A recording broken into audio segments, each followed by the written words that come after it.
మన ప్రభువును రక్షకుడైన యేసుక్రీస్తు నామములో ఆధ్యాత్మిక స్నేహవృక్షము నుండి అందరికీ హృదయపూర్వకమైన వందనములండి. దేవుని పరిశుద్ధ గ్రంథము నుండి ఆదికాండము 1వ అధ్యాయము 1వ వచనము. ఆదియందు దేవుడు భూమి ఆకాశములను సృజించెను. దేవునికి మహిమ కలుగునుగాక. నా ప్రియమైన సహోదరులారా, ఈ యొక్క పరిశుద్ధ గ్రంథములో ఆదికాండం అనేది మొట్టమొదటిగా ఉన్నటువంటి పుస్తకముగా ఉన్నది. ఇది సృష్టి యావత్తు కూడా చేసిన రీతిగా అనేక అధ్యాయాలు మనం చూసినట్లయితే ఇది బైబిల్ యొక్క మొదటి వచనం. సమస్త సృష్టికి దేవుడే కారణమని, ఆయన సర్వశక్తిమంతుడని, కాలం మరియు భౌతిక ప్రపంచం ఆయన ద్వారానే ప్రారంభమయ్యాయని తెలుసుకోవాలి ప్రతి ఒక్కరు కూడా.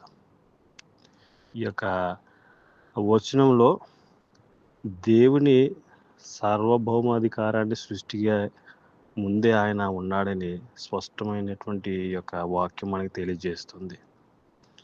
సృష్టికర్త దేవుడు ఎలోహిం, దేవుడు సర్వశక్తిమంతుడు మరియు సృష్టికి మూల పురుషుడు. మనకి వచనంలో చూసుకున్నట్లయితే ఆదియందు దేవుడు భూమి ఆకాశం సృజించాడు. శూన్యం నుండి సృష్టి. నా ప్రియమైన వాళ్ళారా, దేవుడు ఏ పదార్థం లేకుండానే తన అపారమైన శక్తితో భూమిని, ఆకాశాన్ని, విశ్వాన్ని సృష్టించాడు. ఎంత గొప్ప దేవుడు, ప్రతి ఒక్కరు కూడా గ్రహించారా?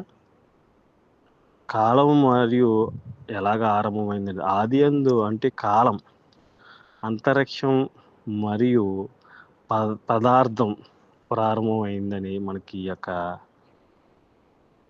వచనంలో మనం చూస్తున్నాం.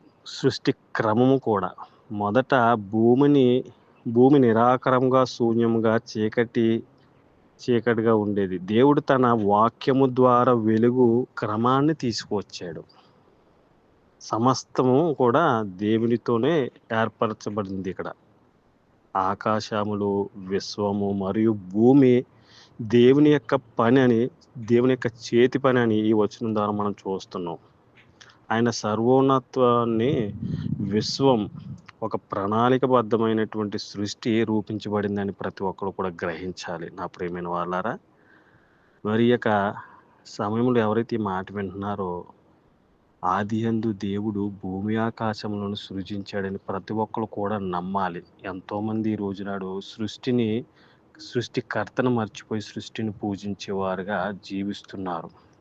ఆకాశంలో కలగజేసినవన్నీ కూడా, భూమి మీద కలగజేసినవన్నీ కూడా ఆయన యొక్క సృష్టి, ఆయన యొక్క సర్వాంతర్యామి, ఆయన ఆది సంభూతుడని ప్రతి ఒక్కరు కూడా నమ్మి విశ్వసించి దేవుని యందు ఆధ్యాత్మికమైన జీవితంలో మనం బలపడుతూ ఆత్మీయంగా అనేక మంది ముందుకు నడిపించేవారుగా మరి యొక్క వాక్య ధ్యానాలు మనం చదువుకుంటూ, ధ్యానం చేసుకుంటూ ముందు కొనసాగిపోదాం. ఎవరైతే దేవుని గురించి తెలియలేదో పరిశుద్ధ వాక్యాన్ని చదువుతూ మనం ఉన్నటువంటి స్థలంలో, సంచరిస్తున్నటువంటి ప్రయాణాల్లో కానీ ఎక్కడైనా కూడా ఆయన యొక్క రక్షణ సువార్తను, ఆయన యొక్క జనన పునరుద్ధానము, మరి ఆయన యొక్క అన్నీ కూడా మనము ప్రకటించే రీతిగా మనం కొనసాగిపోతాం.